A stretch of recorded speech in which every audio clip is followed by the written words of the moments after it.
दर्शकवृन्द नमस्कार। कार्यक्रम कोभिड हटलाइनमा यहाँलाई स्वागत छ। कार्यक्रमको साथमा उपस्थित छु म केशव घिमिरे। नेपाल दूरसञ्चार प्राधिकरणको सहकार्यमा नेपाल टेलिभिजनको प्रस्तुति कार्यक्रम कोभिड हटलाइन यहाँहरूमाझ प्रत्येक दिन आउने गर्छ। कार्यक्रम शनिबार 11:30 बजे र अन्यबार 12:30 बजे हेर्न सक्नुहुन्छ।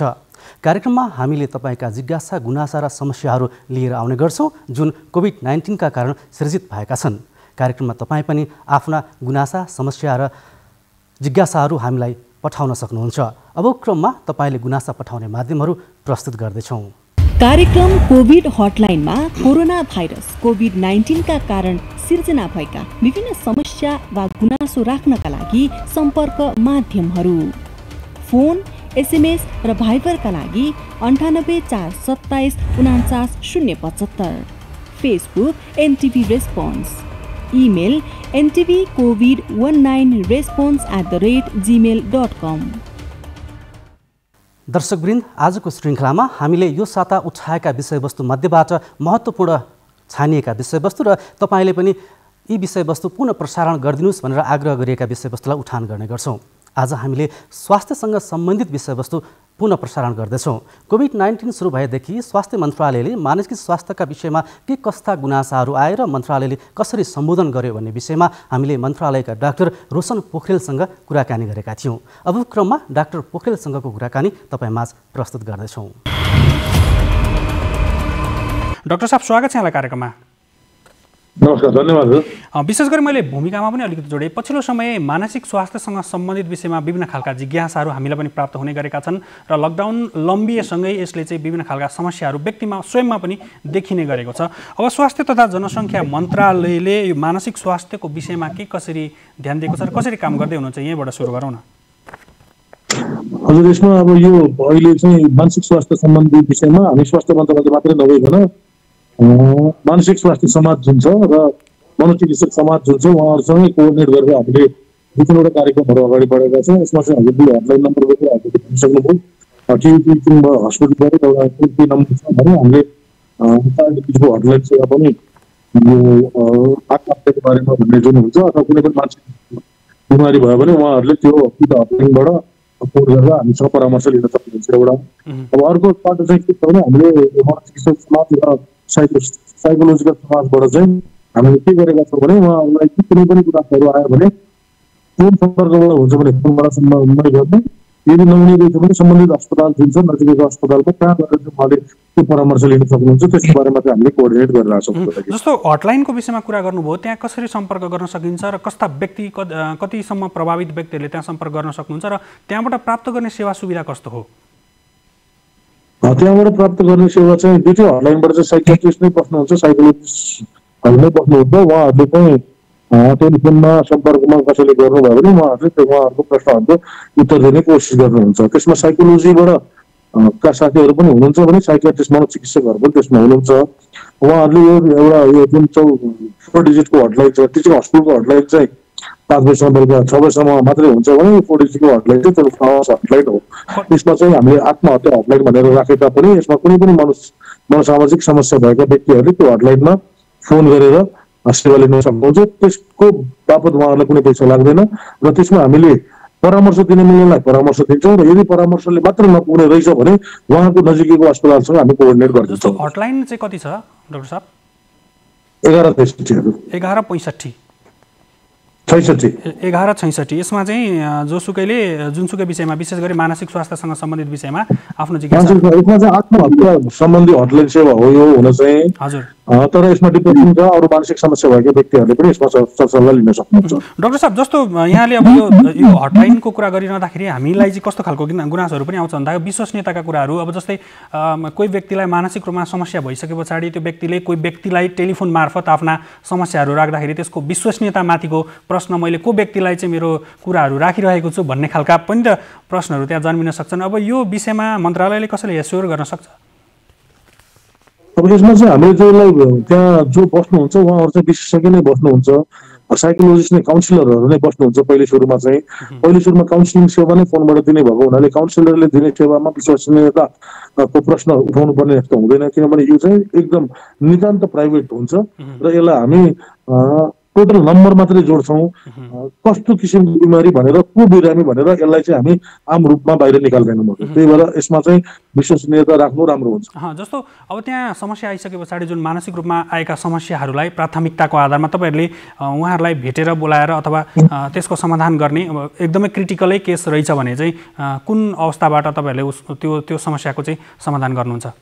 काउन्सिलिङले मात्रै निको हुन्छ, उहाँसँग कुराकानी मात्रै गर्दा निको हुन्छ भने हामी त्यो काउन्सिलर थ्रुबाट काउन्सिलिङ गरिदिन्छौँ, जुन चाहिँ प्रभावकारी नै हुन्छ 1 नम्बरमा। 2 नम्बरमा काउन्सिलिङले मात्रै नपुग्ने तर त्यस्ता बिरामीलाई कहिले काहीँ भर्नै गर्नुपर्ने हुन्छ भने हामी औषधि उपचार कहाँ गर्न सकिन्छ उहाँको नजिकै वा भर्ना गर्नुपर्ने कुन ठाउँ नजिकै छ त्यो ठाउँमा उहाँलाई भन्दा पनि उहाँका परिवारलाई त्यो जानकारी दिएर उहाँलाई त्यहाँ प्रेषण गर्ने हामी व्यवस्था मिलाउँछौँ। जस्तो डाक्टर साहब, अब स्वास्थ्य तथा जनसङ्ख्या मन्त्रालयले जुन हटलाइन सुरु गरिसके पछाडि देशभरबाट यो लकडाउनको समयमा अब कस्ता खालका समस्याहरू चाहिँ बढी आए तपाईँहरूलाई र तिनको समाधानको रेसियो तपाईँहरूले कसरी गर्नुभयो? यसलाई अलिकति तथ्याङ्कगत रूपमा जाउँ न, के गर्न सकिन्छ? यसमा चाहिँ मेन चाहिँ 2टा किसिमका आउँछन्। एउटा चाहिँ काउन्सिलिङ मात्रै गर्ने साथीहरू आउनुहुन्छ, उहाँहरू चाहिँ मलाई यस्तो गाह्रो भयो, मलाई सास फेर्न गाह्रो भयो, मलाई चाहिँ त्यसै पनि कोभिड लागे जस्तो भइरहन्छ, म घरबाट ननिस्किँदा पनि घरमा बसिरहँदाखेरि एउटा वितृष्णा हुने, घरमा भएका घरेलु हिंसाका कुराहरूदेखिबाट लिएर घरमा भएका बच्चाहरू स्कुल जान नपाएर जुन मनोसामाजिक उहाँहरूको असर परेको हुन्छ त्यस्ता समस्या लिएर प्यारेन्ट्सहरूले कल गर्नुहुन्छ। त्यसलाई के गर्ने भन्ने कुरामा चाहिँ नि अलिकति गाह्रो भइन्छ। दुईटै प्रकारलाई चाहिँ हामीले समाधान गर्ने कोसिस गरिरहेको छौँ। डाक्टर साहब, जस्तो यो आत्महत्यासँग सम्बन्धित विषयमै यहाँहरूले एउटा हटलाइन पनि सुरु गर्नु भएको छ। अब जुन मानसिक स्वास्थ्य समस्या भएका व्यक्तिले पनि त्यहाँ सम्पर्क गर्न सक्छन् होइन? आत्महत्याको विषयमा चाहिँ त्यस्ता खालका गुनासो अथवा आर्थिक रूपमा समस्या भएर लकडाउनको कारणले गर्दाखेरि चाहिँ म आत्महत्याको स्थितिमा पुगेँ भन्ने खालका प्रश्नहरू चाहिँ आउँछन् कि आउँदैनन्, अथवा त्यो व्यक्तिका त्यस्ता जिज्ञासाहरू आउँछन् कि आउँदैनन् समस्याहरू? त्यो चाहिँ अलिक कमै छ, आउनु त आइरहेको छ, नआएको होइन। उहाँहरू रुटिन कामहरू गर्न नपाएर घरमै बसिरहेर वितृष्णा बढेर अथवा पुरानो बिरामीको पनि डिप्रेसन बढेर आत्महत्याको सोचहरू ममा आइरहेछ, के गर्ने होला भनेर उहाँहरूले त्यो सल्लाह पनि हामीसँग लिइरहनु भएको छ।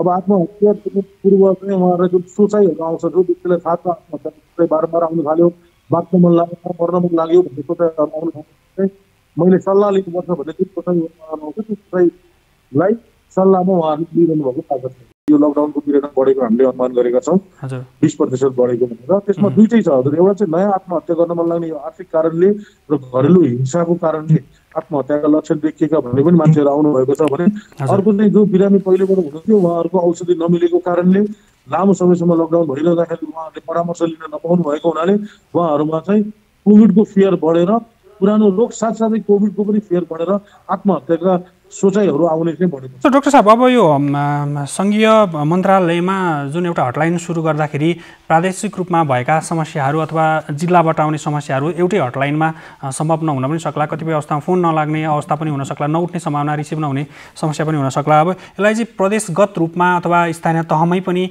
चाहिँ लग्ने गरी ती समस्याहरूलाई चाहिँ तत्कालै समाधान गर्ने गरी चाहिँ के पहल गर्नुभएको छ यहाँहरूले? फोन नलाग्ने समस्या प्राय हुँदैन, तर लोकल लेभलमा चाहिँ प्रदेश 1मा भन्नुहुन्छ भने उहाँहरूले पनि हटलाइन सेवा सुरु गर्नुभएको छ, तर त्यो चाहिँ नर्मल फोन डिजिट भएको हुनाले त्यस्तोमा चाहिँ अलिकति समस्या देखिएको छ। त्यसलाई पनि हामीले प्रादेशिक रूपमा छलफल गरेर इन्डिभिजुअल आस्पेक्टबाट प्रादेशिक गभर्मेन्टले यो सेवाहरू 2-3वटा प्रदेशमा सुरु भइसक्यो। जस्तो यो हटलाइनको विषयमा चाहिँ यो 24 घण्टा चाहिँ गुनासो राख्न सकिने हो कि के हुन्छ यसमा? 24 घण्टा डाक्टर साहब, एउटा हामीलाई गुनासो चाहिँ हामीलाई टिपाउनु भएको थियो, जस्तो यो लकडाउन सुरु भइसके पछाडि चाहिँ पाचन प्रणालीमा असर पुर्याउँछ, शरीर चङ्गा र छरितो नहुने, किन यस्तो हुन्छ? यो लकडाउन र निषेधाज्ञाकै कारणले गर्दाखेरि मलाई भएको हो कि अरू केही रोगहरू हो भनेर एउटा जिज्ञासा टिपाउनु भएको थियो, के भन्न सकिन्छ यसमा?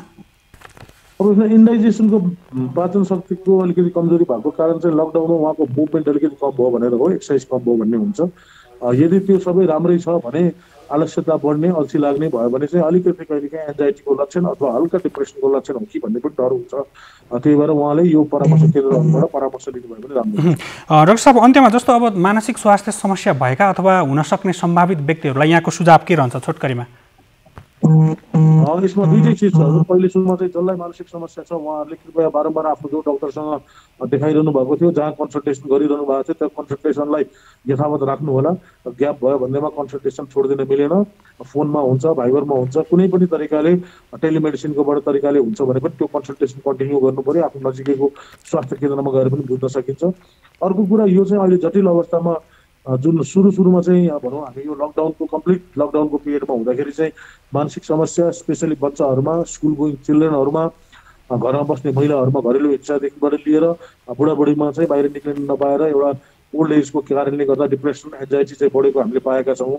तसर्थ हाम्रो चाहना चाहिँ के हो भने यसमा चाहिँ लकडाउन अब बिस्तारै खुकुलो हुँदै गएको अवस्थामा आफ्नो स्वास्थ्यलाई ध्यानमा राखेर हाम्रो स्वास्थ्य मन्त्रालयले गरेको स्वास्थ्यका कुराहरूलाई मध्यनजर गर्दै जुन SMS भन्छौँ हामी त्यसलाई मध्यनजर गर्दै आफ्नो दैनिक क्रियाकलापहरू बिस्तारै सुरु गर्नु पर्यो नम्बर 1।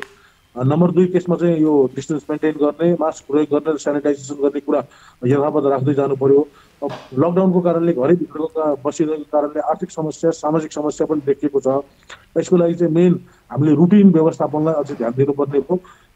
यसलाई छुट्टी जस्तो रूपमा नलिएर बिहान टाइममा उठ्ने आफ्नो रुटिन एक्सर्साइजहरू गर्ने टाइममा खाना खाने लागु पदार्थ दुर्व्यसनहरूबाट बच्ने र निन्द्रालाई टाइम टेबलमा मिलाउने भनेपछि हाम्रो स्लिप एपेटाइट भन्छौँ निन्द्रा खाना आफ्नो काम आफ्नो सरसफाइ र आफ्नो इन्भाइरोमेन्टको बारेमा अलिकति ध्यान दिन सक्यौँ आफ्नो रुटिन मेन्टेन गर्न सक्यौँ एक्सर्साइज होस् योगा होस् मेडिटेसन होस् जसरी पनि आफूलाई इन्भल्भ गर्न सक्यौँ र भन्नुहोस् न अहिले भइरहेको सञ्चार माध्यमका कुराहरूबाट हामीले जस्तै भाइबरबाट टिभीबाट जोसँग जे छ त्यसबाट केही न केही टाइमबाट यसको इन्फर्मेसनहरू चाहिँदो इन्फर्मेसन लिन सक्यौँ भने हामी यो लकडाउनको पिरियडमा चाहिँ मानसिक समस्यामा जाँदैनौँ भन्ने बुझिन्छ। हुन त अब खुल्दै गएको अवस्थामा यसलाई पनि कसरी अगाडि बढाउने भनेर हेर्नु पर्यो। यसलाई डर लाग्यो भन्नेमा त्यत्तिकै बस्दिन भएन, डर लाग्न पाइयो तर डरैले झन् प्यानिक हुन भएन भन्ने मात्रै कुरा हो। त्यस्तो प्यानिक अवस्था आउन थाल्यो घर परिवारले नै कुनै व्यक्तिमा परिवर्तनहरू देख्नुभयो अलिकति टोलाएर बस्ने एक्लै बस्ने पहिले जस्तो घुलमिल नगर्ने भने जस्तो देखियो भने कृपया उहाँहरूले हामीसँग भएको हटलाइन नम्बरहरूबाट परामर्श लिनुहोस् नजिकैको अस्पतालमा जानुहोस्। केही पनि होइन भनेर भन्दाखेरि झन् सजिलो हुन्छ तर भोलिका दिनमा केही भइसकेपछि त्यसलाई उपचार गर्न अलिकति गाह्रो हुन्छ। त्यही भएर प्रिभेन्सनको पाटोमा हामी जान सक्यौँ भने पक्कै पनि केही फाइदा हुन्छ।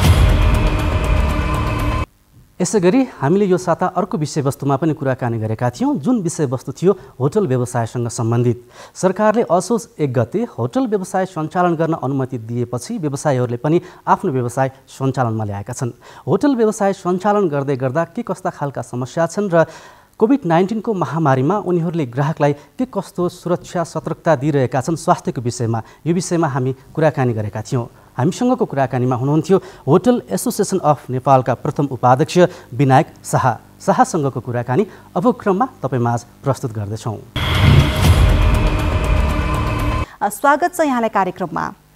नमस्ते, धन्यवाद। हजुर, जस्तो यहाँहरूको यो व्यवसाय होटल करिब 6 महिनादेखि यो कोरोना भाइरस का कारणले बन्द रह्यो होइन। अहिले अब हिजोबाटै तपाईहरुको व्यवसाय सञ्चालन गर्ने भनेर निर्णय भए अनुसार सञ्चालन भए, कति सञ्चालन हुन बाँकी होला, कस्तो छ अहिलेको अवस्था चाहिँ समग्र होटलको कुरा गर्ने हो भने? हजुर, अहिले वास्तवमा योभन्दा अगाडि चाहिँ साउनको 15 गतेबाट हाम्रो नेपाल सरकारले होटल रेस्टुरेन्टहरू खोल्न अनुमति दिएको थियो। त्यो अनुसार हामीले खोलेका पनि थियौँ। हजुर, र लगायत देशैभरि यो संक्रमण बढेको हिसाबले चाहिँ अनि भदौ 3 गतेबाट फेरि यो निषेधाज्ञा सुरु भएपछि फेरि बन्द भयो हो। र अहिले चाहिँ हिजोदेखि फेरि सुरु गरेका छौँ। अब अहिले के भन्दाखेरि होटलहरूमा नेपाल सरकारको यो स्वास्थ्य मापदण्ड जुन हेल्थ प्रोटोकल जुन सरकारले बनाएको छ त्यो पूर्ण हामीले पालना गरेर अब हामी कहाँ आउने हामी आफै हाम्रो कर्मचारी अब हाम्रो चाहिँ जुन ग्राहकहरू आउनुहुन्छ उहाँहरूको संक्रमणबाट कसरी बचाउने, उहाँको अब संक्रमण रोकथाम कसो गर्न सकिन्छ भन्ने जुन प्रोटोकल बनेको छ त्यसको पूर्ण रूपमा पालना गरेर हामी अगाडि बढेका छौँ। अब त्यसलाई बिस्तारै हामी अगाडि बढाउँदै गएका छौँ। अब पहिला त जानकारी नै हुनु पर्यो।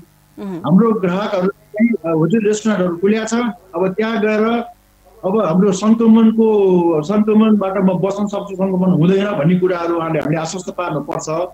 त्यो चाहिँ त्यसको लागि चाहिँ के गरिरहनु भएको छ आश्वस्त पार्नलाई चाहिँ? हजुर, त्यो आश्वस्त पार्नलाई चाहिँ के गरिरहनु भएको छ? हैन, मैले भने अब हाम्रो अहिले चाहिँ नि WHO को जुन रिकमेन्डेसन छ त्यो अनुसार नेपाल सरकारले जुन मापदण्ड तयार गरेको छ स्वास्थ्य मापदण्ड त्यसको हामी पूर्ण रूपमा पालना गर्छौँ हैन। त्यसमा अब सेनिटाइजरका कुराहरू, डिसइन्फेक्सनका कुराहरू, मास्कका डिस्टेन्स राख्ने कुराहरू, सबै कुराहरू हामीले पालना गरेका छौँ। र त्यो पालना गर्न चाहिँ हाम्रो कर्मचारीहरूलाई पनि हामीले तालिम दिएको छौँ, हामीले ओरिएन्टेसन दिएको छौँ। त्यसरी हामी अगाडि बढेका छौँ। हो अहिले के छ भन्दाखेरि अस्ति हाम्रो होटललाई हामी क्वारेन्टाइनको रूपमा पनि हामीले केही होटलहरूले युज गरेका छौँ होइन। नेपाल सरकारको आह्वानमा हामीले अलिकति होटलहरूले त्यो क्वारेन्टाइन सेवा पनि दिइराखेका छ। अब त्यसमा आजको दिनसम्म हाम्रो त्यस्तो खास समस्या केही पनि देखिएको छैन। विदेशबाट अलपत्र परेको नेपालीहरूलाई उद्धार फ्लाइट मार्फत नेपाल ल्याएर नेपाल सरकारले होटलहरूमा राखेर क्वारेन्टाइन 7 रात राखेर क्वारेन्टाइन पनि गरेको अवस्था हो। त्यसमा चाहिँ हामीले स्वास्थ्य मापदण्ड पूर्ण रूपमा पालना गरेर त्यस्तो समस्या केही पनि देखेका छन्, हामी अवस्था भएको छौँ। त्यस कारणले म तपाईँहरूको मार्फत के भन्न चाहन्छु भने हाम्रो सम्भाव्य हाम्रो ग्राहक पोटेन्सियल ग्राहकहरूलाई कि होटलहरू हामी एकदम प्रोफेसनली चलाउने ठाउँ हो होइन। त्यस कारणले होटलहरू रेस्टुरेन्टहरूमा चाहिँ नि हामीले सरकारको मापदण्ड पुरा पालना गरेका हुन्छौँ। अब त्यसले गर्दाखेरि छिमेकमा हाम्रो भारत चीन लगायत संसारभरिका धेरै कन्ट्रीहरूमा यसरी नै अगाडि बढेको छ होइन। अब इन्डियामा पनि अब सङ्क्रमण त धेरै बढेर गएको छ, तर त्यहाँ पनि रेस्टुरेन्टहरू होटलहरू अब डोमेस्टिक फ्लाइटहरू चलि नै रहेछ। त्यो अनुसारमा अब अहिले के छ भने अब रोग त छ, सङ्क्रमण पनि बढेको छ, तर भोग पनि त छ नि। रोग र भोगलाई हामी गरेर अगाडि बढ्नै पर्छ, अरू उपाय पनि देखिँदैन, त्यसरी अगाडि बढेका छौँ। शाहज्यू, जस्तो यसअघि चाहिँ एउटा के गुनासो हुन्थ्यो भने होटल व्यवसायीहरूले चाहिँ अलिकति बाह्य पर्यटकहरूलाई मात्रै केन्द्रित गरेर आफ्नो सेवा सञ्चालन गरेको भन्ने गुनासो रहन्थ्यो। अहिले कोरोनाका कारणले त्यो त सम्भावना भएन बाह्य पर्यटकहरू आउने अहिले तत्कालको अवस्थामा, भनेपछि आन्तरिक पर्यटकलाई नै केन्द्रित गर्नुपर्ने अवस्था पनि छ। अहिले यहाँहरूले कोरोनापछि यहाँले होटल सञ्चालन गर्नुभएको छ, आन्तरिक पर्यटकहरूलाई भनेर केही त्यस्ता प्याकेजहरू पनि त घोषणा गर्नुपर्ने होला नि त। के तपाईँहरूले त्यो योजना बनाएर त्यो त्यतातर्फ पनि लाग्नुपर्ने होला नि त। के छ तपाईँहरूको योजना चाहिँ त्यसमा? यसपालि नेपाल सरकारले बजेट मार्फत देश दर्शन कार्यक्रम घोषणा भएको छ। भनेको मतलब हाम्रो आन्तरिक पर्यटनलाई बढावा दिने नेपाल सरकारले आफ्ना अब सिभिल सर्भेन्टहरूलाई, निजामती कर्मचारीहरूलाई, सङ्गठित क्षेत्रमा काम गर्ने ब्याङ्क लगायतका कर्मचारीहरूलाई केही राहत अब केही रकमहरू दिएर घुम्न जाने भन्ने योजनाहरू आएको छ। त्यसमा हामी होटल, ट्रेकिङ, बस व्यवसायी, अब हवाईजहाज कम्पनी सबैजना मिलेर हामी एउटा प्याकेज बनाएको छौँ। नेपाल सरकारसँगै नेपाल टुरिज्म बोर्डको सहकार्यमा हामी काम गरिरहेका छौँ। त्यो अनुसार चाहिँ अब अहिले तुरुन्तै चाहिँ त अब यो बर्खाको महिना पनि छ, दसैँ तिहार अगाडिसम्म त अब हामी यो तयारीमा बसिरहेका छौँ। अब दसैँ तिहार पछाडि चाहिँ लगतै यो अब अलिकति सहज परिस्थिति उत्पन्न हुने बित्तिकै धेरैभन्दा धेरै हाम्रो नेपालीहरू देश दर्शनमा आउँछ भन्ने कुरा हाम्रो आकलन हो। त्यो अनुसारमा हामीले काम गरिरहेका छौँ। र पर्यटन विकासको एउटा मुख्य आधार भनेकै आन्तरिक पर्यटन हो, किन विदेशीको मात्रै भर परेर हुँदैन। आज हेर्नुहोस् न, पोखरा र चितवनमा त अब त्यो अधिकांश 60% भन्दा बढी त नेपाली पर्यटक नै हो नि। अब त्यहाँ हामीसँग भएको रिपोर्ट अनुसार चाहिँ पोखरा र चितवन जाने मान्छे हाम्रो नेपाली ग्राहकहरूले प्रशस्त रूपमा इन्क्वायरीहरू सुरु गर्नु भएको छ। त्यो एकदम सकारात्मक हो। शाहज्यू, जस्तो यहाँले पनि भन्नुभयो कि पोखरा र चितवनमा त्यो अनुसारको भइरहेको छ भनेर, तर अहिले फेरि पनि यो कोरोनाको सङ्क्रमणका बीच मानिसहरू त डराइ नै रहेका छन्। यहाँले आश्वस्त त पारिरहनु भएको छ, त्यो स्वास्थ्य सुरक्षाको मापदण्डभित्र पनि रहनु भएको छ। तर अहिले जसरी तपाईँहरू यस अघिका दिनमा यहाँहरूको जसरी व्यापार अथवा भनौँ यहाँहरूकोमा ग्राहकहरू आउँथे र यहाँले सेवा दिनुहुन्थ्यो, त्यो अहिले त सम्भव छैन भनेपछि एउटा बाँच्न सक्ने सम्मको यहाँहरूले के देख्नुहुन्छ अबका केही दिनमा, र त्यसमा सरकारको या अरू निकायको अरू संस्थाहरूको भूमिका कस्तो रहनुपर्छ जस्तो लाग्छ? के भन्नुहुन्छ? निश्चय पनि यो एकदमै गाह्रो अवस्था हो। नेपालको मात्रै होइन, सारा विश्वकै एउटा एकदमै गाह्रो, होटेल पर्यटन क्षेत्रको लागि असाध्यै गाह्रो एउटा कठिन समय हो यो। यसमा चाहिँ नि अब अहिले बाँच र अगाडि अब सर्भाइभल एन्ड रिभाइभलको कुराहरू छ होइन। पहिला त हामी सर्भाइभै हुनु पर्यो। सर्भाइभ हुनलाई नेपाल सरकारले एउटा वर्किङ क्यापिटलको रूपमा एउटा 5% ब्याज दरमा केही रकम उपलब्ध गराउने भनेर एउटा 50 अरबको एउटा पुनरुत्थान कोष खडा गरेको छ। त्यो चाहिँ नि नेपाल राष्ट्र ब्याङ्क मार्फत त्यसको व्यवस्थापन हुने प्रक्रियामा हामी छौँ अहिले। त्यो 5% इन्ट्रेस्ट रेटमा अलिकति वर्किङ क्यापिटल पायो भने हाम्रो कर्मचारीहरू, हाम्रो ब्याज तिर्नुपर्ने कुरा होला, हाम्रो अब रेन्टका कुराहरू होला, यी सबै कुराहरू हामीले व्यवस्था गर्न सक्यौँ भने हामी अगाडि बढ्न सक्छौँ। त्यसपछि आन्तरिक पर्यटन लगायत अब अहिले त्यस्तो दुःख परेको बेलामा, सङ्कट परेको बेलामा मान्छेहरू अलिकति धार्मिक, अलि आध्यात्मिक पनि हुन्छ। त्यस कारण नेपालमा यस्ता प्रशस्त अब हिन्दू सर्किट, बुद्धिस्ट सर्किटहरू पनि छन्। यसले गर्दाखेरि अब टाढा मान्छेहरू घुम्न नजाने, जस्तो इन्डियाका मान्छेहरू, चाइनाका मान्छेहरू, उहाँहरू लङ हलमा जस्तो युरोप अमेरिका जान उहाँहरूलाई गाह्रो हुन्छ।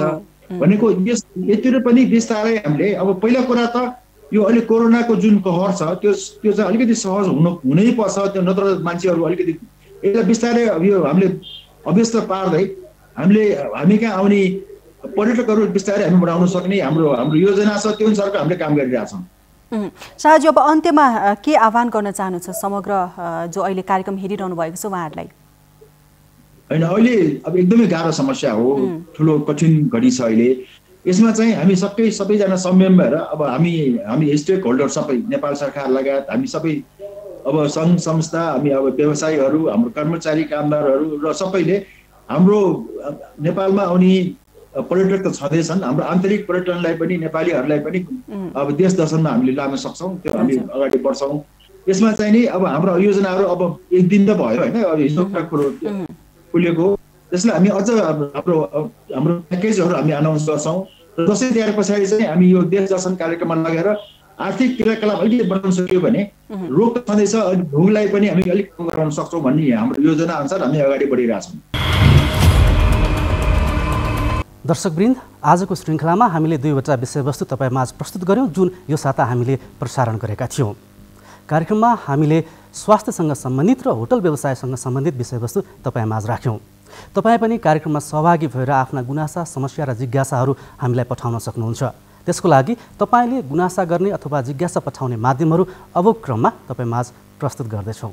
कार्यक्रम कोभिड हटलाइनमा कोरोना भाइरस कोभिड-19 का कारण सिर्जना भएका विभिन्न समस्या वा गुनासो राख्नका लागि सम्पर्क माध्यमहरू: फोन, SMS र भाइबरका लागि 98 427 49 075, Facebook NTV response, email ntvcovid19response@gmail.com।